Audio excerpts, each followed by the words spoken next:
Now, from Kenya in East Africa, we move to Nigeria in the West. Dozens of Nigerians marched through the streets of the capital Abuja and the commercial capital of Lagos to protest against economic hardships. Angry protesters raised slogans against President Bola Tinubu, calling him a thief. Now, to quell the protests, the police fired tear gas in Abuja.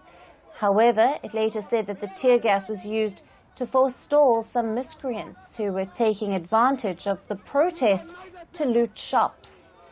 Tuesday's protest coincided with Nigeria's 64th Independence Day, which the protesters dubbed as the National Day of Survival.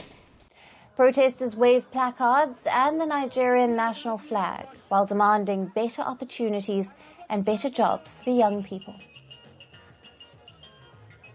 Poverty is not from heaven. Poverty is man-made and is made by the politicians. Why the politicians want to use this opportunity to celebrate what is not, the people are saying we have nothing to celebrate. Nigeria is not independent after 64 years. Nigeria is in pain and hardship. Nigeria is in poverty, insecurity. Nigeria is in mass suffering, starvation. The poverty level has increased even after 1 year that Bola Tinubu came into power.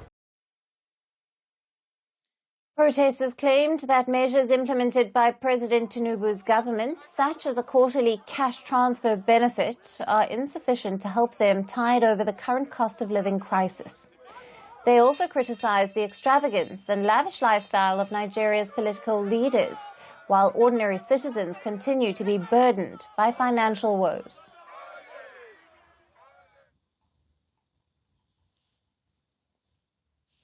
Now, President Tinubu's administration also gave quarterly cash transfers of about 25,000 naira or $15 to 15 million households. In July, Nigeria doubled the minimum wage to 70,000 naira or $44. But these measures failed to address concerns and to assure many Nigerians about the state of Nigeria's economy. In his Independence Day speech, President Bola Tinubu asked the people to be patient and said that he was aware of the struggles of ordinary Nigerians. Defending the controversial economic measures, Tinubu said that they were necessary and were beginning to bear results. Now, President Tinubu also announced a 30-day National Youth Conference to address the challenges faced by Nigerian youngsters, who constitute more than 60% of the country's population. I am deeply aware of the struggles many of you face in these challenging times. Our administration knows that many of you struggle with rising costs and the search for meaningful employment. I want to assure you that your voices are heard. I am pleased to announce the gathering of a national youth conference. This conference will be a platform to address the diverse challenges and opportunities confronting our young people. Nigeria's economic crisis has been triggered by a cocktail of factors such as COVID-19 pandemic, economic mismanagement, and insecurity in the country's north.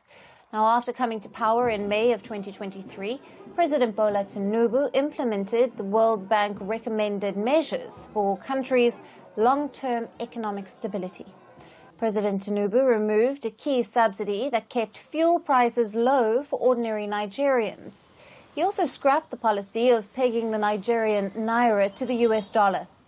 This move led to the naira losing more than 50% of its value, making imports expensive. Now, these factors have majorly contributed to the current cost of living crisis, with inflation recorded at 32% in August. Now, this was Nigeria's second mass protest in the last 2 months. During the last protest in August, at least 20 protesters were killed in clashes with security forces, while hundreds were arrested. Nigeria's current administration has pitched the impact of the current economic measures as a temporary stumble necessary for the country's long-term economic stability. But the ongoing cost of living crisis continues to test the economic resilience of millions of ordinary Nigerians. Firstpost decodes the U.S. election,